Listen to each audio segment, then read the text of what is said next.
This program is a presentation of UCTV for educational and non-commercial use only. Check out our YouTube original channel, UCTV Prime, at youtube.com/UCTV Prime. Subscribe today to get new programs every week.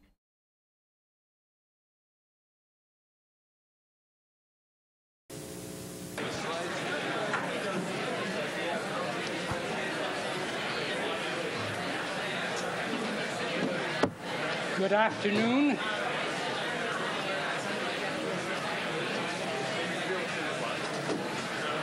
And welcome to the Weinstock Lectures of 1994 on Morals of Trade. Professor Sen has been ill today.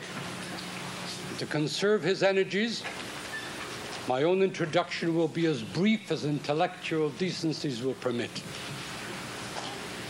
He's extraordinarily well suited for the topic of his lecture because he's a truly distinguished international economist who's done outstanding work in modern economic analysis and its practical applications.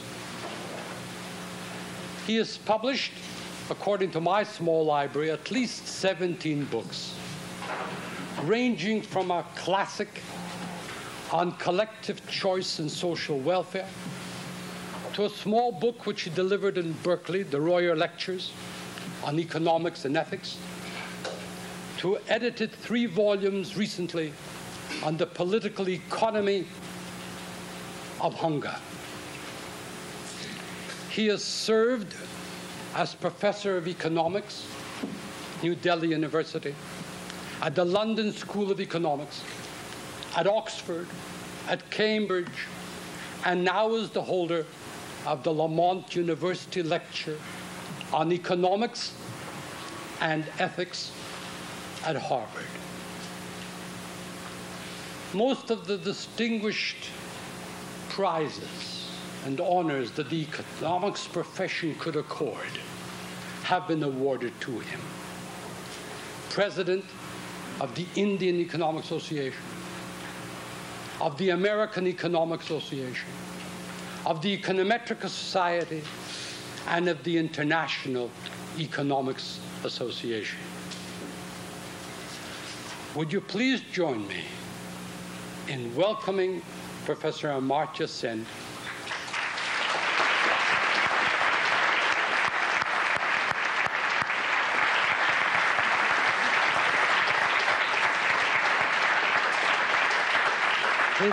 His lecture, as you probably know, is entitled Population and Practical Reason. Well, thank you very much indeed. I'd like to say how honored I feel to have the opportunity of giving this talk. I've just seen the list of people who have given them in the past, going back a long, long time. And I'm also, of course, extremely moved by the overkind remarks of Jack Lettish, but I won't protest about the overkindness of his introduction. The topic, population and practical reason, is partly an analytical, conceptual, theoretical discussion, and partly a matter of practical urgency involving empirical information about the situation in which we find ourselves now. And in fact, the recently held conference in Cairo, the United Nations organized World Conference on Population and Development, has brought to the fore a number of major issues which are very central to the concerns of the world now, and on which they have sought attention and suggested given particular recommendations in their in the communique that was eventually arrived at.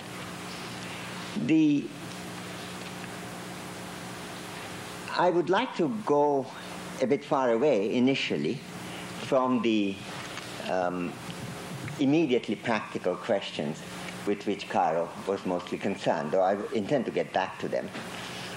The literature in economics has had quite a lot of discussion in the past, 19th century onwards, on what is called optimum population. And from some point of view, that may be a natural point to begin. The optimum population consists of variously by different economists. Some people, like Wicksell, for example, has seen it as that population which maximizes some average achievement, either average per capita income or perhaps average per capita utility, and assuming one to be a monotonic function of the other, these two would probably coincide. The others, there are others who have argued for a rather different position, a more classical utilitarian position, that you should judge the optimality of population not by average achievement, but by overall achievement, in particular the total utility that's generated by the society in having a particular population rather than another. And in this context, the optimum population has been defined as maximization of simply total utility. Now, there's a very considerable discussion of that in the economic literature as well as in philosophical literature, including extremely interesting discussion by Derek Parfit in his book Reasons and Persons. And there are a number of difficulties with any of these solutions that have been identified by economists and philosophers in thinking about this way of arriving at the appropriate size of population for a country or for the world as a whole. Derek Parfit has drawn attention to the possibility that if you are really going towards total utility maximization, you have the possibility of what he calls, quote unquote, the repugnant conclusion. It's a slightly, it's a description which actually already presumes some values, I take it. But the repugnant conclusion, there is a theorem also that you can have a sequence of one society being bettered by another with a larger population, but a lower per capita utility, but the largerness, as it were, the increase in the population size more than compensates for the fall in per capita utility. So the total utility goes on increasing. And in the limit, you have these billions and billions and billions of people with tiny bits of utility each, producing a big total. Now, he has considered that to be a terrible situation. On the other side, if you look at the average utility picture, there's nothing to prevent you, if the world turns out to be like that, from recommending that there be one person or a very small number of persons who have very high level of utility, and you can dispose of the rest.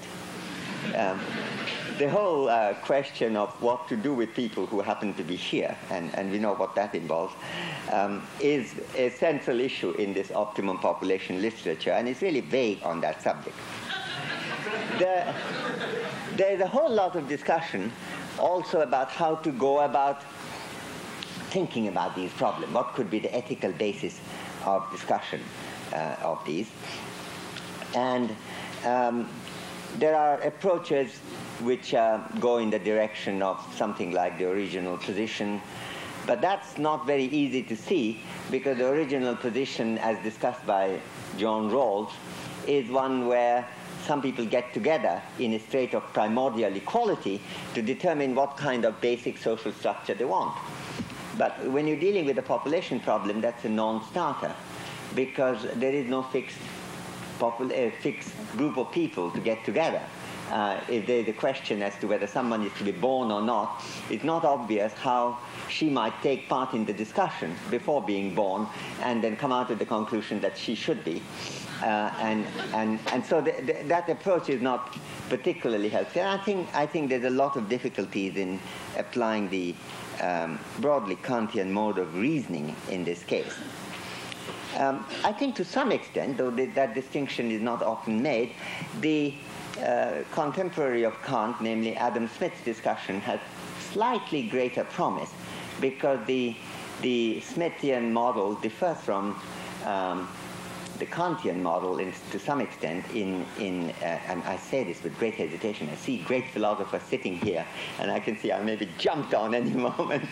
But the model that Smith pursued is one of what I may call arbitration rather than negotiation. It wasn't so much that people participating themselves wondered what kind of a rule they could wish to be a general law and follow that. It's more a question of what Smith called an impartial spectator coming along. The greatest merit of the impartial spectator is that it doesn't have to be he or she does not have to be a member of that group.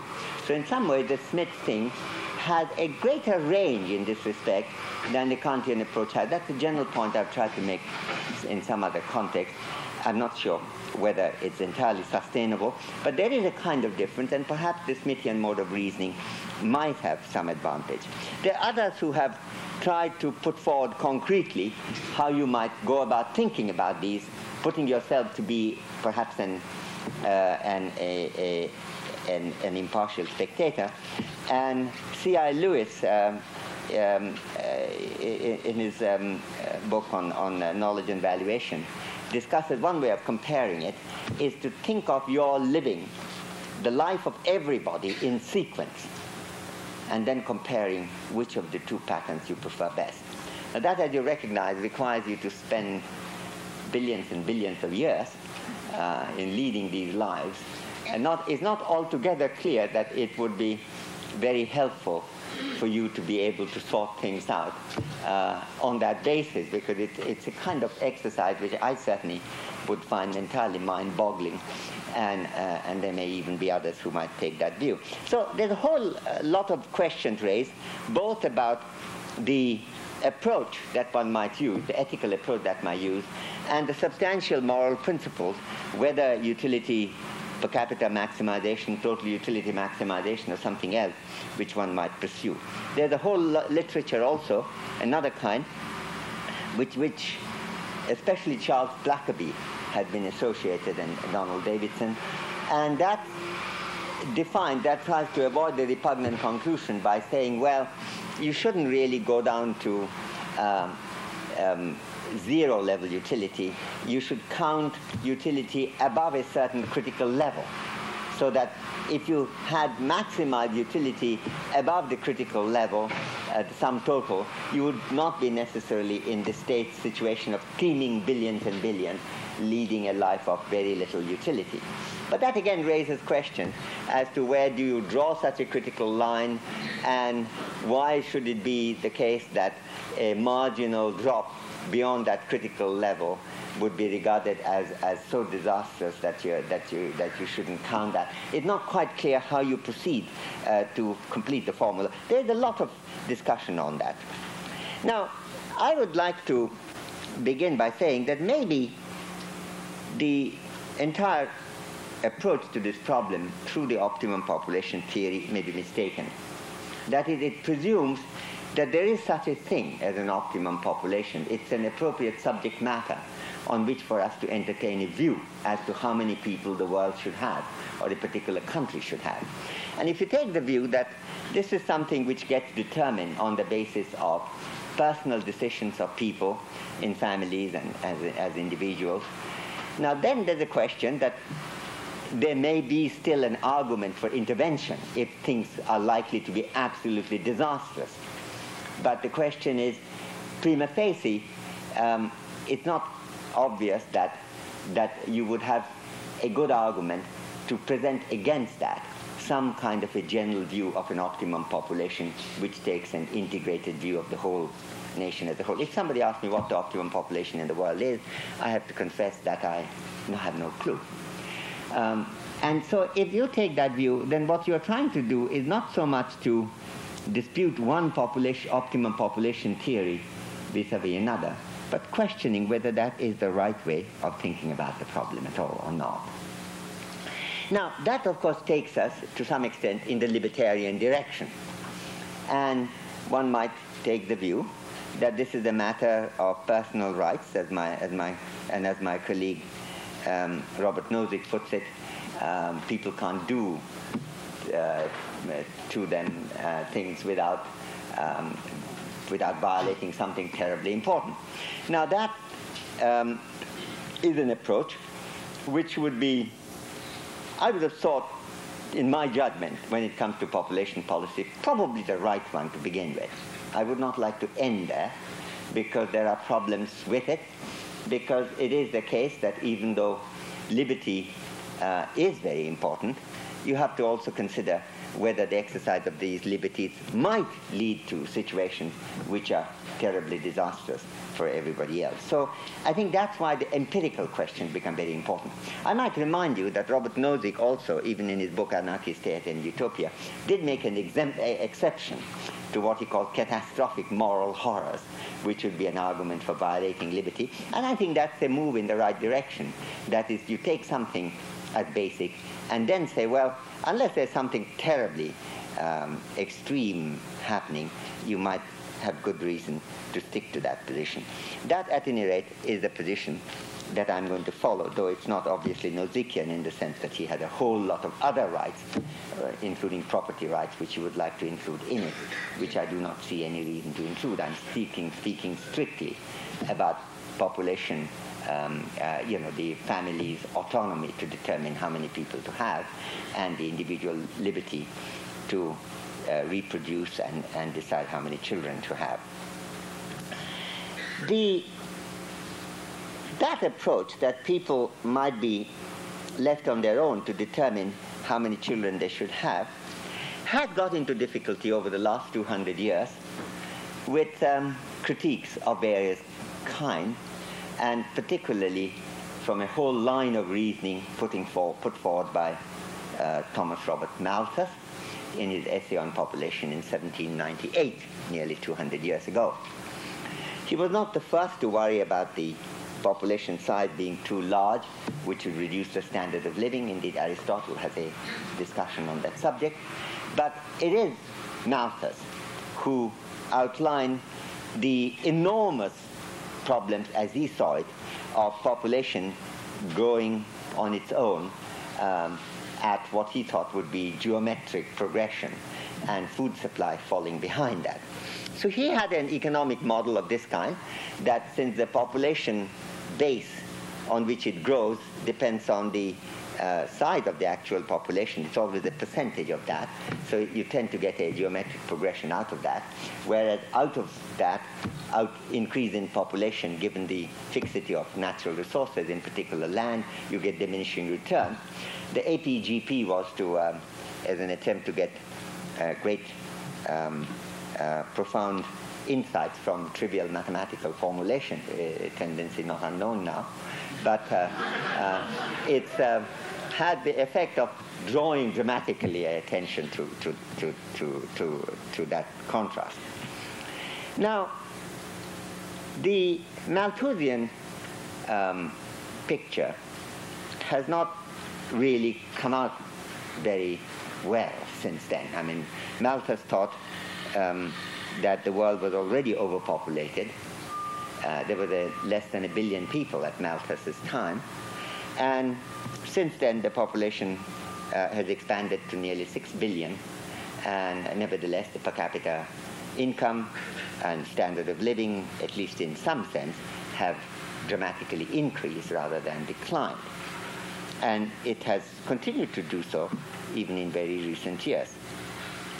So the question that can be raised as to whether this cataclysmic vision that Malthus had could be completely overlooked now and regard the liberty and the family autonomy-based picture to be essentially right. Now, I think that would be perhaps a mistake, at least short of an examination, because the world population has, as I mentioned already, increased dramatically, and it has continued to increase at an increasing rate. It took the world about close to millions of years to produce the first billion, and then 123 years to produce the second. And now we tend to get additional billions added between 11 to 12 years each. And that's certainly a kind of increase that the world hasn't seen. And to say that there's nothing to worry about because Malthus was deeply wrong, as we know from what had happened, is actually a silly response. We have to think about whether the situation in the world has really moved away from that in a big way. So I'm now going to turn on that subject. Now, there is a lot of discussion you will find, both in media discussions as well as in books, seriously written books, which argue precisely that story. Paul Ehrlich's The Population Bomb, for example, which begins with 3 sections, which says too many people, too little food, dying planet. It's a kind of scenario of disaster that you have. His later book, jointly with Anne Ehrlich, The Population Explosion, published in 1990, is also in similar spirit. There are others who have written on it, Garrett Hardin, Paul Kennedy, and so on. And one of the interesting things is that about population growth today, no matter what startling story you tell, people are likely to believe it. I saw one evidence of that in a television program which the World Bank had organized, which I was supposed to, which I attended as a kind of critic of some policies. And at one stage, one of the gentlemen there was describing that the African country in question would be doubling its population in 15 years. And a great scientist, in fact, great popular scientist named Jacques Cousteau, who does underworld sea photography, mentioned that you must recognize that most countries in Africa, it will be much faster than that. Well, that's just not true. But people immediately believe that there's no country in the world in population doubles in 15 years. One of the things that happens is that if you grow it very fast, then the population becomes much too young. And so 4% tends to be a kind of maximum limit which you can sustain for any length of time, and you don't certainly double in 15 years with that. So what you have, nevertheless, of course, possibility of sharp increase in population. But at the moment, it's pretty free for all to say anything that if somebody were to say in Kenya, population would double in 12 years, or if you say an food output per head is declining very sharply, and everyone around would believe it, because there is a general sense of emergency around. And the rhetoric of the population bomb and so forth creates this emergency mentality. And that emergency mentality, of course, goes deeply against the morals of accepting personal liberty and family autonomy on matters of population growth, on matters of population size, family size. Now, let me turn now to examining a number of problems which people have identified with the nature of the population growth that's occurring in the world today, not in any particular country, but for the world as a whole, and I will move to a few countries too presently. But I begin with some general issues. Here, by the way, since I will be going rather rapidly over a number of things, I have a paper which came out in the September 22nd number of New York Review called Population something else. I've forgotten now. Population Delusion and Reality. It wasn't my title, as you know. If you write a New York Review, you never choose your title. At least I don't. There some of these arguments are discussed in somewhat greater detail than I will be able to do. Well, let me begin with what I would regard at this moment as temporary home, namely richer countries in the world, the United States, West Europe. Now, one of the main worries there is, shouldn't be the case that, should we not be aware of the possibility, and indeed believe it to be true, that rapid population growth leads to tremendous population pressure in coming into West Europe and North America. And this line has been argued presented and argued well by a number of people, including Paul Kennedy and others. Now, this is the evidence for it is based on the idea that as population has grown in the world, the pressure of immigration to America and West Europe has also increased. But it's very hard to sustain that view that it's really connected with population pressure. For example, if you do a statistical inter-country comparison, you don't find that it relates to population pressure in any obvious sense. Nor does it relate to income gap. It relates much more to the access that people have to job markets here and in West Europe. Now, of course, in West Europe, primary immigration has effectively been halted. What we have now is basically secondary immigration of spouses and children of established people, immigrants already there. The United States does take still people from outside coming in large numbers, relatively large numbers.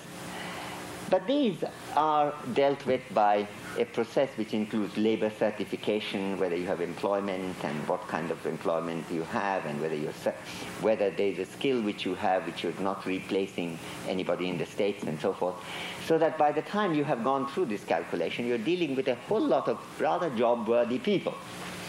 Not the kind of people that you would expect to be thrown up by the cataclysm of population explosion, leading to the teeming millions starving away in Mozambique. That's not what you get.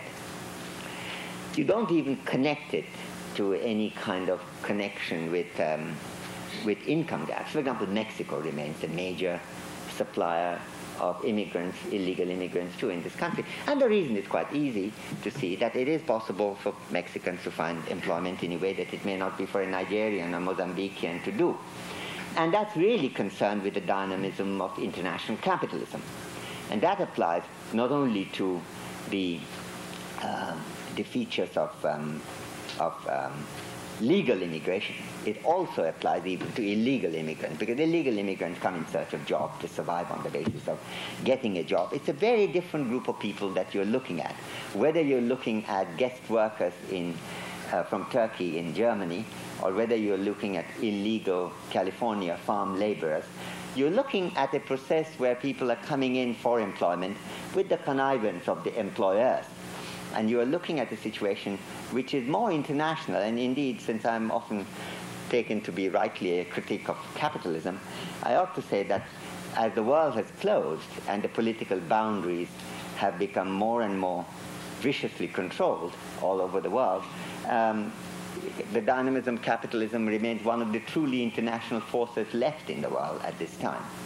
What you're seeing actually is an impact of that, and to identify the increase in immigration as being caused by the increase in population in these countries would be, I think, a great mistake. There's no bit of economic analysis that supports that.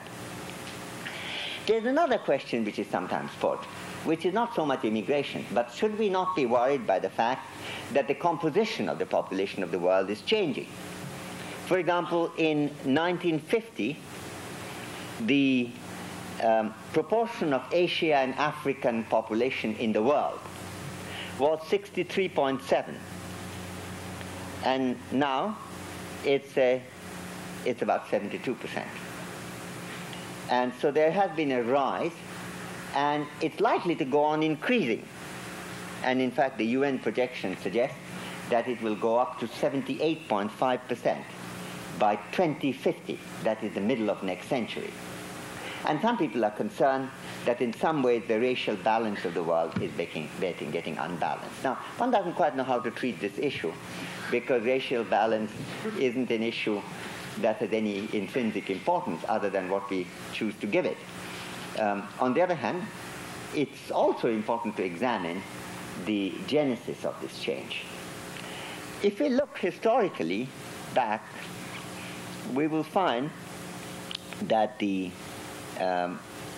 proportion of the Asian and Africans in the world today is enormously lower than it was in the middle of 18th century or middle of 17th century, for that matter.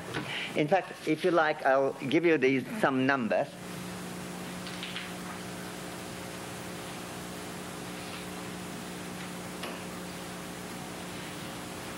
By the way, for some reason I cannot think of now, I didn't write 1650 as the first row. That's 1650. You can see that the Asia and Africa was a little over 78% then.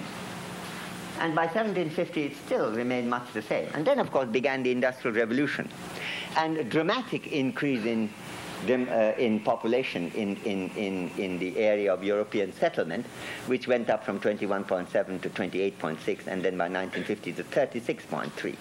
So what we're looking at is the same demographic transition, rapid fall in death rate followed by a decline in birth rate. It doesn't always happen in that sequence, but in general, there is that tendency for there being a hiatus period, producing a rapid increase in population.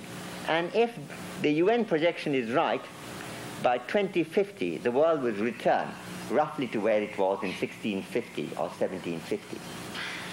Now, I'm not saying that therefore that's all right.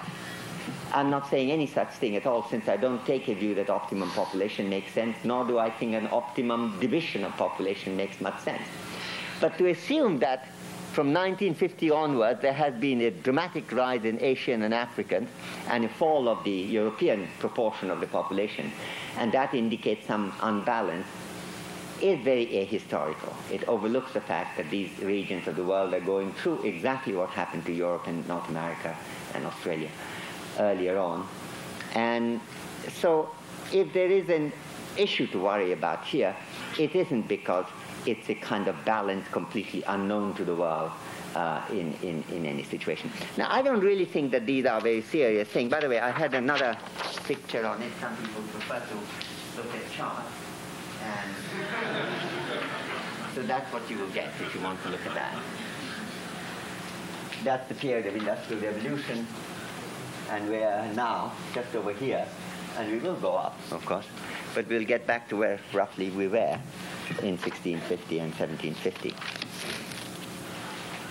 Now, people who are concerned not about rich countries, but by the poor countries themselves, and there are many such people, of course do point out that that's not what we are really worried about. What they're worried about is the increase in population outstripping food supply or income growth. Now, is there evidence for that? I think there is none. In fact, if you look at the classification of low-income countries, middle-income countries, and high-income countries, then over the last decade or 2 decades, you will see the average population of low-income countries have consistently grown faster than for middle countries and rich countries. So this idea that somehow rich are getting richer and poor getting poorer, again, if you say it, absolutely everybody would believe you. But it won't be true for that reason. Now, in fact, it's not uniform. There's some poor parts of the world in which poor countries have getting poorer, and that's Africa. Africa has had a problem, and it's also true that the African rate of growth of population is very high, 3.1%, compared with, say, 2.1 in India or 1.8 in China, and so on. Now, if you look at the African picture, however, you will see that the contribution of population growth to that decline in per capita terms is relatively little. Or to not put it another way, if Africa has the population growth rate of China, or for that matter, United States, there are a great many countries which will still have declining per capita income. The problem is really a production problem there. There is a general chaos connected with the economies being disrupted, military rules of various kinds, dictatorships, wars, and you have a situation in which the economic incentives and security for production is very severely limited, where investment is very hard to come by, where you see agriculture as well as industry very often taking a downturn, and a situation in which the change has to be seen in terms of really shifting the nature of the political economy of Africa rather than just the population growth. It's also true that family planning hasn't worked very well in China, in Africa. But that nor has economic production, nor has social services, nor has medical supply. You're dealing really with a much bigger problem of a very different kind, into which the population story fits in. Africa had the misfortune of being the arena in which the Cold War was largely fought. The hot areas of Cold War were all in Africa.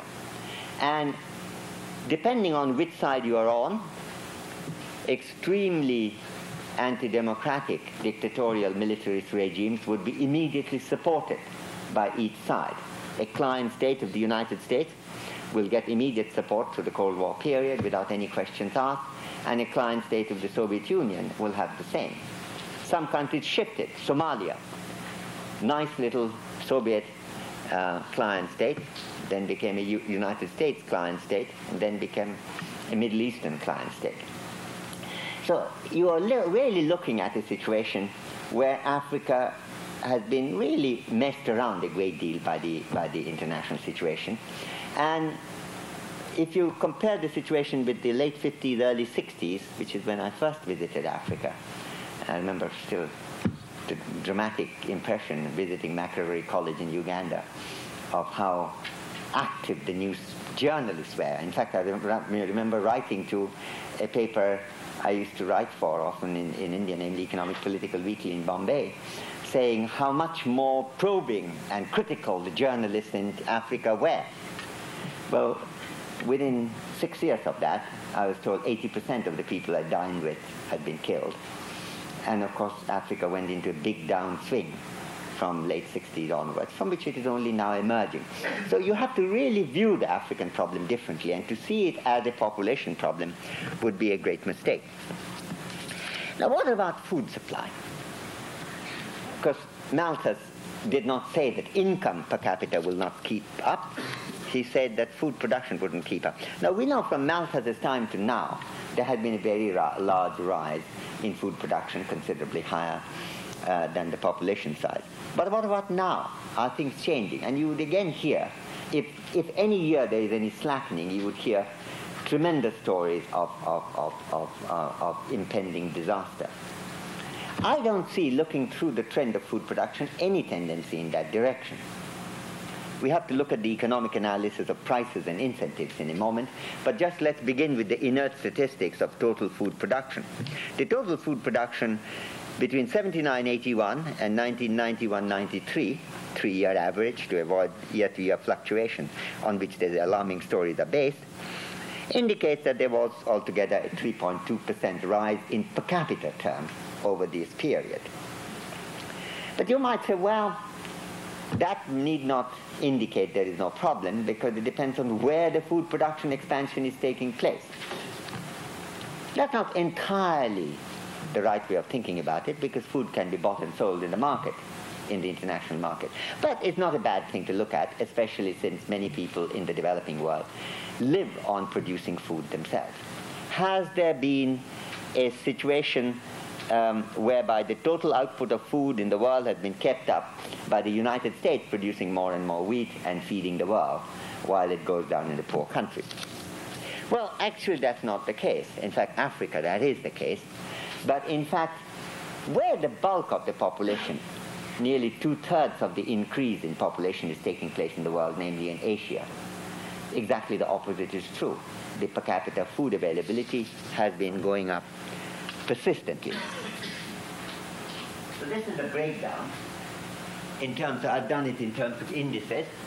So Europe went up, while the world went up 3.2%, Europe went up 2.1%, North America went down nearly 5%, so it's not the United States feeding anybody particularly, or more people.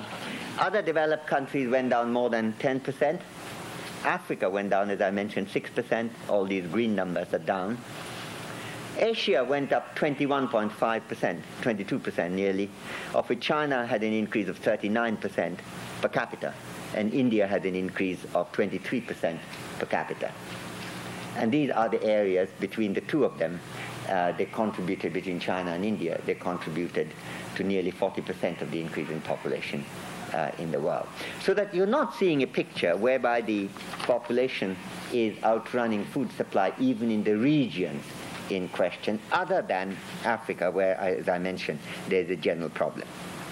But I think the picture is not even just that. Some people might say, well, Food is going up at 3% over this period per capita, but that's barely keeping above the population growth. A time would soon come when that would not be true. Now, it could easily be the case that you keep up food production by shifting resources from other things into food. And as economists put it, there is diminishing marginal rate of substitution. And as a result, food becomes more and more expensive, but you can still, with that process, keep on expanding food faster than population. Is that what's happening? Is food getting more expensive to produce? The answer is not at all. In fact, quite the contrary.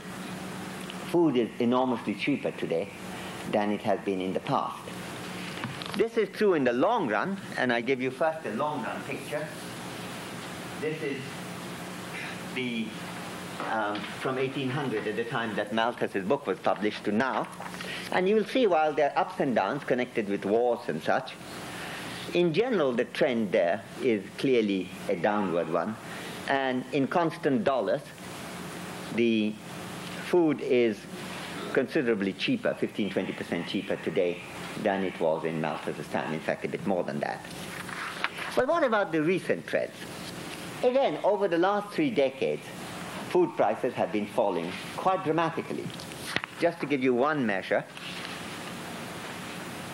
this is from the World Bank estimate, you will see that the wheat prices fell between 53.55 and 83.85 this 30 years by 41.8%, that is 42%.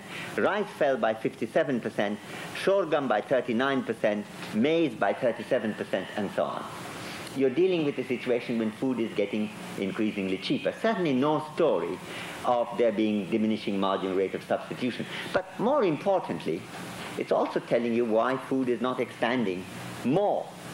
Because if you were to grow more food when the market is already so bad, when prices are falling, you won't be able to sell it, in fact. And the expansion that you saw in the previous table are all of those countries where mostly food is grown for self-consumption, like China or India. There's no question of market there. So what you're looking at the Chinese and the Indian production things are essentially which are not demand constrained. But when you're looking at the international food prices, you see a decline which is clearly affecting the incentive to produce. Now, what I'm pointing out, therefore, is that at this moment, there is very little evidence of a food crisis of any kind. Population is rising faster than food production is rising faster than population, and in fact it could rise a hell of a lot faster if the price incentives were appropriate, and at some stage maybe prices would start rising, and that might happen. Certainly before a food crisis occurs, that at least something will happen. And so an economic analysis of the incentives to produce would support a same kind of picture as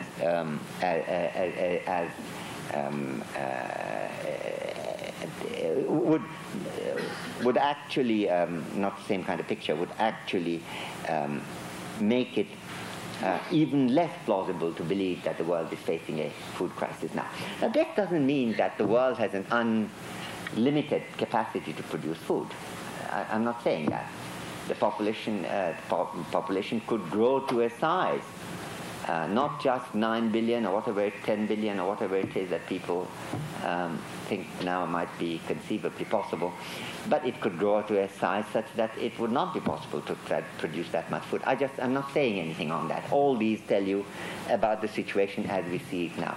My main point is that there is no immediate catastrophe looming large, which requires you to deal with this on an emergency footing and suspend autonomies and liberties and freedoms of individuals and families in order to deal with a crisis, which I believe isn't there. Now, there is a question as to what a country might do if it did believe that there was an emergency. How might it cut down the population growth? Now, we know, of course, the population growth has been coming down fairly consistently with economic and social development. with expansion of income per head and social security, with expansion of life expectancy and reduction of mortality rates, with expansion of female education in particular and education in general, with employment opportunities for women expanding, there has been a rapid decline in population growth rate and birth rate all across the world, in much the same way as Condorcet had taught, with whom Malthus controverted. Malthus actually, it's not often recognized, Malthus in fact began his paper by quoting Condorcet as pointing to the possibility that there might be overpopulation. The Malthusian theory of population was in fact stated first by Condorcet. But then Condorcet went on to say that this problem would be resolved because with economic and social development, to use it in modern language, population growth rate will come down, birth rate will come down, and we will expect a reduction. Now, almost absolutely every respect, that has to be brought out, in my judgment, to be right. That there are many different ways in which Condorcet could be criticized, but I don't believe on the subject of population he could be easily criticized. I think he anticipated things pretty well compared with that in that of Malthus. Malthus' book is actually, its subtitle has the name of Condorcet along with that of Godwin, and as a it says that it's an essay on population with remarks on the theories of Condorcet and Godwin. Now, that is a process that's occurring. 1970s, the population growth rate in the world was 2.2% per year. 1980s, it's 1.7%.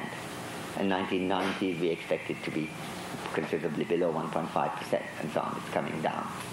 Now, the question, nevertheless, is, might it be too slow? Could it be that this process would take such a long time that we do need emergency action? And if we need emergency action, what can we do? Now, there are two which are widely discussed these days. One is the temptation offered by the Chinese experiment in coercion, in cutting down the family size by producing rules about how many family members can you have, how many children you can have. The one-child policy, which has been used in a considerable part of China, is one example. The other parts where other policies are used, sometimes housing benefits are compromised if you have more than a certain number of children, thereby penalizing not just the wrongdoing, quote-unquote, parents, but also the children themselves. But you also find a general set of admiration on this. In a sense, if you compare the world today with that 20 years ago, there is much greater tolerance of contemplating coercion in this sphere than before. And this is all connected with, I think, the emergency mentality that has been generated. How successful has China been in cutting down the population growth rate? Well, the answer is it has been quite successful. The birth rate has come down, fertility rate has come down. There is a more complex story to tell, but let's begin with a simple story. And you can see now that the Chinese birth rate and fertility rate stand lower than that of the poorer countries by a considerable margin. The birth rate per thousand in China is 19, India 29, and poor countries other than China and India 37. Some of them even close to 50, 55, and so on.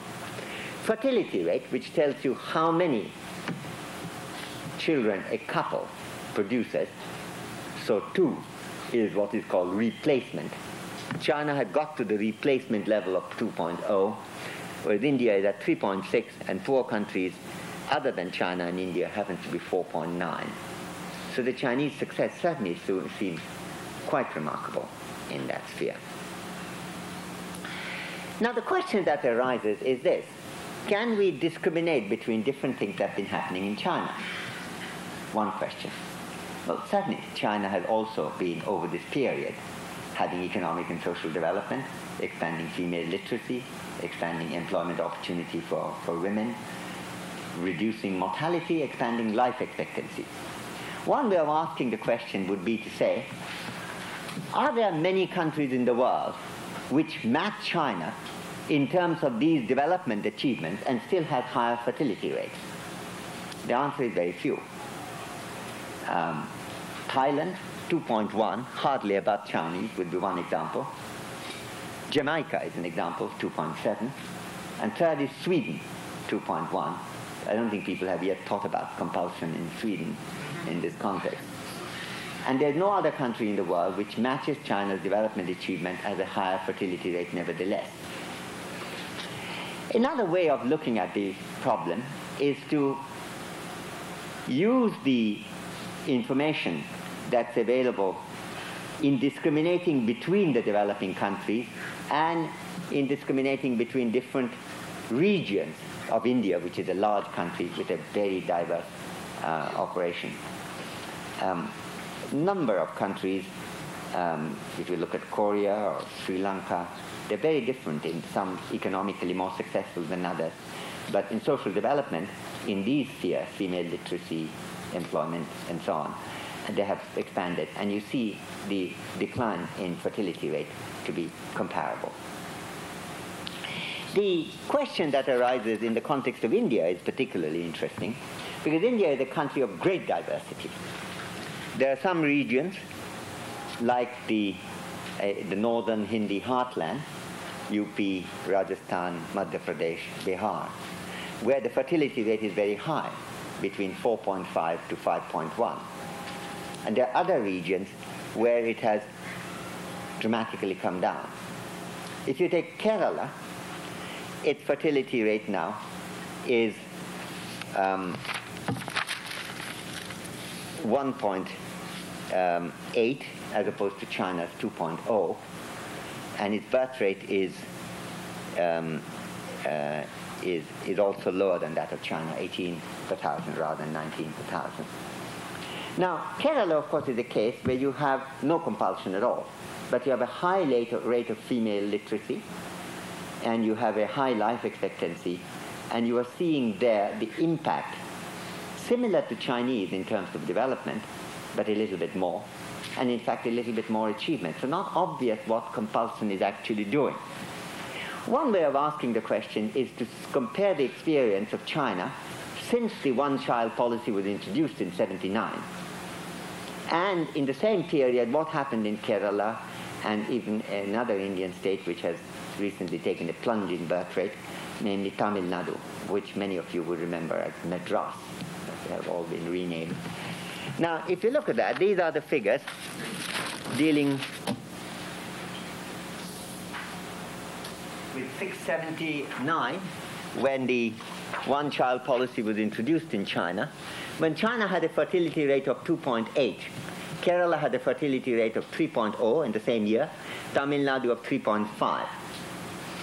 In the period when China came down from 2.8 to 2.0, Tamil Nadu came down from 3.5 to 2.2 without any compulsion. And the Keralan fertility rate fell from 3.0 to 1.8. It is as much below the Chinese in 1991 as it is above it, as it was above it in 1979. You certainly don't get a picture of the Chinese getting a tremendously additional fillip from this. Now, this is not to say, each country is sui generis in some sense. I don't want to make a general statement that the Chinese fertility rate has not been influenced by that. But the story that development combined with availability of family planning works very well is, I think, an important one to consider. In that context, it's also relevant to mention that aside from the uncertainty as to how effective compulsion has been in China, there is also the question of its enormous cost. There is, of course, the enormous social cost of compulsion and coercion and what it does to human life. And that's where I started, asserting the importance of liberty and family autonomy. And that's certainly an issue to consider in this context. Some people take the view that somehow the Asian population don't object to compulsion. I'm not quite sure where that view originates from. But any time it has been put to a vote, which it has not been in China, the outcome has been quite clear. For example, in India at the time of emergency, along with suppression of other liberties, the compulsory family planning was very much on the dock. And the politicians who supported that, of course, lost the election quite dramatically. So that there is some evidence that even the Asian population, despite their inscrutability, seem to find compulsion difficult. But the other aspect of it is that it produces a situation in which the family members the parents do a terrible lot of things in order to come within the legality of the situation, to either not be prosecuted or not have their housing benefits compromised. Sometimes it's benign in the sense of suppressing the children, but very often it's not that. Quite often it is a situation in which it is people die, whether it's infanticide or not. I'm not going to enter that story. I think the line between infanticide and neglect-based high infant mortality is difficult to draw. But certainly the infant mortality rate is the only mortality rate in China which hasn't dwindled since 79. Every other age group, the mortality rate has come down. Another way of looking at it is 79, China and Kerala had much the same infant mortality rate. Now they're miles apart, and that tells you something. This table gives you those figures. So China and Kerala had respectively fertility rates of 2.0 and 1.8. The infant mortality rate, though they were similar in 79, by the way, this refers to 1991, I should have written. In Kerala, male infant mortality rate is 17 and female is 16, where in China, the male infant mortality rate is 28 and female is 33, nearly double. In fact, more than double for women. So there are two things. First of all, much higher much higher infant mortality rate in general. But secondly, relatively much higher female infant mortality rate, because given the traditional son preference that operates both in India and in China, if you restrict the family size, the burden of adjustment, as some people put it euphemistically, tends to fall on female children, much more on the male children. Now, there's a real difference between the Kerala and Chinese situation. The Chinese have made progress in life expectancy and female literacy, but Kerala had made more. Life expectancy in China is 69, in Kerala 72. Female literacy is 68% in China, 86% in Kerala. And you see Kerala reaping as it has sown. By the way, even if you make an interstate comparison, China is of course an aggregate country, Kerala has higher female literacy rate than any individual state in China. So what you're looking at here is a kind of collaborative process whereby the fertility rate comes down because of the role that women are able to play, which has been the crucial factor in the history of the Kerala decline of birth rate.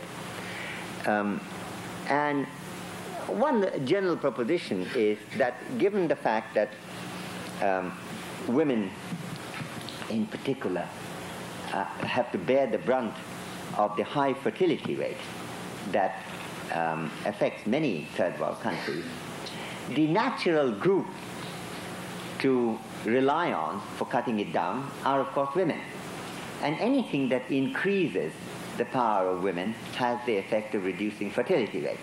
Whether it be expansion of female education, whether it be greater level of employment, particularly responsible and well-remunerated employment of females, or whether it be greater activism in politics, you would find that the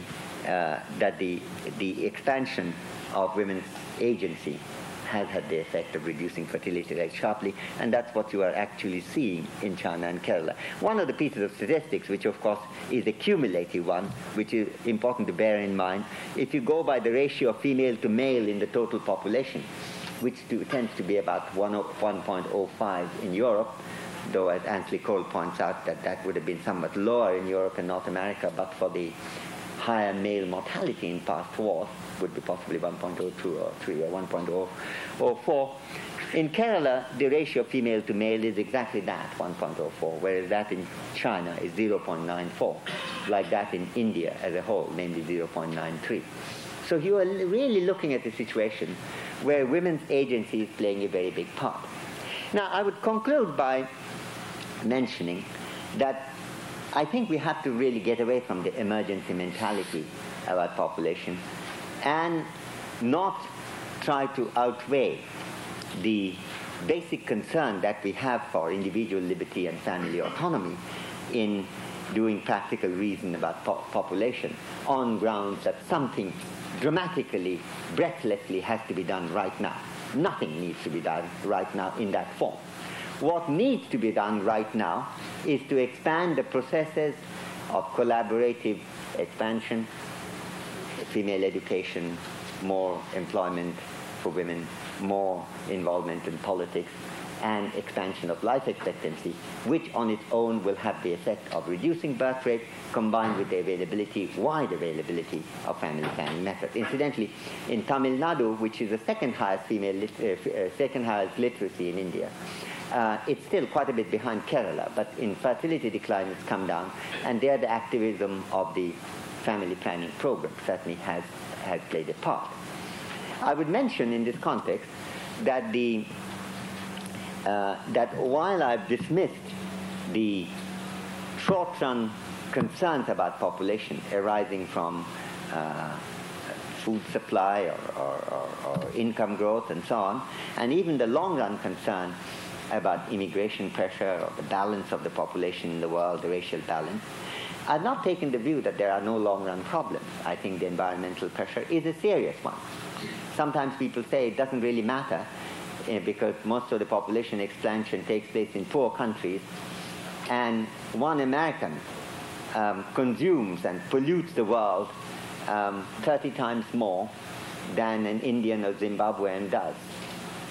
On the other hand, that's not really a very good argument for the long run, because if the Zimbabwean and Indian population base become very large, well, they will consume a large amount too in the future. So we have to worry about it, and right now. I'm suggesting, therefore, not to ignore the problem, but to see it in terms of the exercise of liberty and autonomy. And there's absolutely every evidence that people tend to go in that direction, given an adequate opportunity. And that opportunity should not be just a family planning opportunity, and I'll end with that remark, because that is actually one of the great dangers that the world faces. Coercion, of course, is one of them, and unreasoned admiration for the Chinese, admiration and reading of the Chinese success in this. But the other is a general feeling, which to some extent was even aired in Cairo, that priority should be given to family planning over all else. And all else in this context also means education and health services, which of course, given the limited budget, an expansion of family planning, the thing on which it tends to fall most is health services. And to some extent it's happened in many countries, and to some extent even in North India, that you see that much more shift towards family planning and a little bit of compulsion being introduced in North India with very little success. Sometimes people quote statistics from a number of countries which through family planning has brought the population growth rate down, and Bangladesh is very often quoted, rightly so, to some extent. We have to understand what extent. The fertility rate of Bangladesh was 7.0 not long ago, has now come down, according to one figure, 5.1, another to 4.5. Now this is a very big decline. On the other hand, that 4.5 is still considerably higher than even the Indian average of 3.7. And if you have to go down from there to something close to replacement level, you need the education, you need the health service, you need everything else which gives power to those on whose decision and agency you have to rely in order to solve the population problem. So it's the reliance on the agency of the people most involved, and therefore an assertion of the liberty of individuals and family, which I think is the central, my understanding of the central part of practical reason in population, and that's what I wanted to present. Thank you.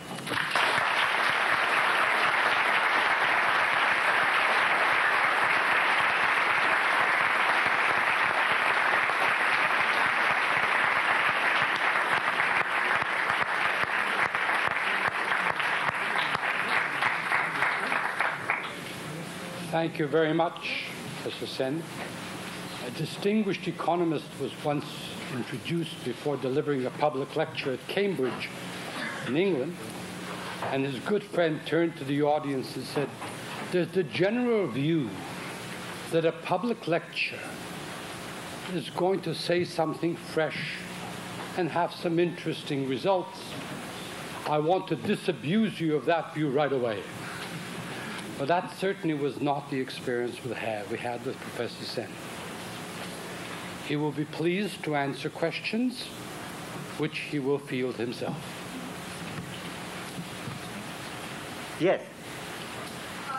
There's just one point which bothers me because you didn't mention it, and that is when you talk about the empowerment of women, hasn't that got to do a lot with, apart from education, the right to property? Because Kerala happens to be a matriarchal area. So I was wondering if you were to look at Mizoram as well, would you see a connection between matriarchy and I do discuss that in the New York Review paper. I didn't get around to it. It's slightly misleading to say that Kerala is matrilinear in population. It's true. 20% of Kerala consists of the caste of Nayars, for whom that is true. Just as misleading as some people say Kerala is a Christian state. 18% of the Kerala population happen to be Christian. Now, all these are actually correct and part of the story in this case, and one should accept. And I think the fact that a very influential part of the Kerala community happened to have a matrilineal property inheritance law did help. So the empowerment of women does include that, certainly. I hadn't gone into it as detailed as I should have, and I'm happy that you mentioned that. Yes?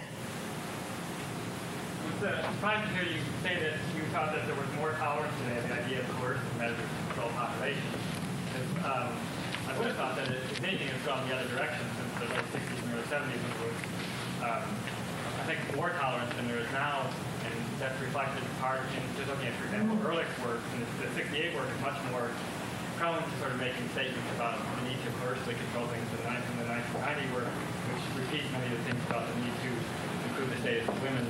And certainly the Cairo conference was primarily focused, aside from the Pope's concern,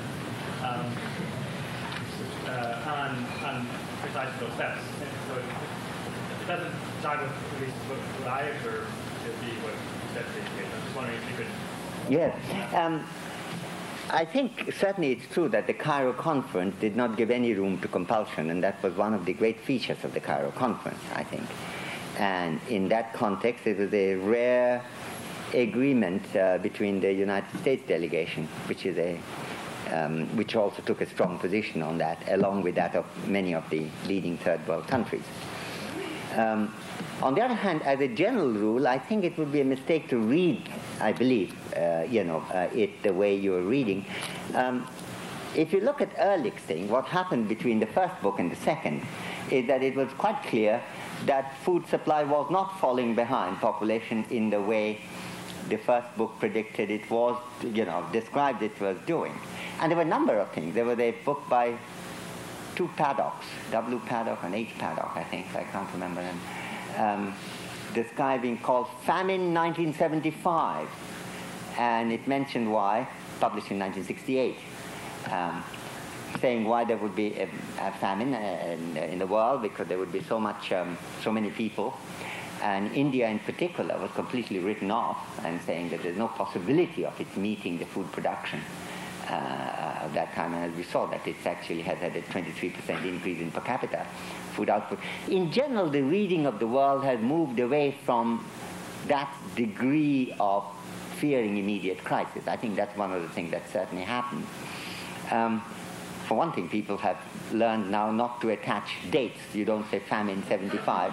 You say famine in the future, because someday you may come right. But in terms of the toleration of coercion, what I meant is that since there was no real experience of a well-publicized coercive thing earlier on, I think the Chinese experience has been very important in this respect. In the the Chinese have had some forms of compulsion even before 79, but the big dramatic thing was in 79 with the expansion of controls and these things that I described. So that in some ways now there is an argument that, see, it works. And you see that coming up. I mean, Garrett Hardin would be a good example, where he had a long discussion as to why, in fact, it's not clear what compulsion means. A kind of deeply philosophical discussion of what compulsion means. And of course, you can always say that, well, is this compulsion, is that compulsion? But that is actually a kind of finery which replaces the basic wisdom of the situation. And I think in terms of just, if you look at the newspaper articles today, there is much greater willingness to consider compulsion as a method than it was before. Now, I think that you're absolutely right that Cairo didn't do it, and I think the United States leadership was very important in that conference in this respect. But in fact, if you went by just newspaper and media coverage, I think the picture is not quite like that. Okay. Well, I think you raised your hand first. Thank you for an interesting presentation. You base many of your conclusions in large part on increasing food yields in the world. And indeed, while grain yields have increased in the 1965 to 1989 period by 2.7% per year, that is on a per hectare basis, fertilizer use has increased much more dramatically, 4.6%. So I submit to you that much of the increase in per hectare yields has been fueled by fertilizer use. And you may recall that nitrogen, for example, nitrogen fertilizer production is very energy intensive, the Haber process. And phosphorus is a mining of a one-time endowment subsurface mineral. So once we see some of these endowments being drawn down, then you would see much lower increases in yield and perhaps stabilizing or negative growth. I don't quite have that reading. It's true that the fertilizer use has expanded. Quite a lot of the expansion, of course, has also come from expansion of land area. And you might think that that's not in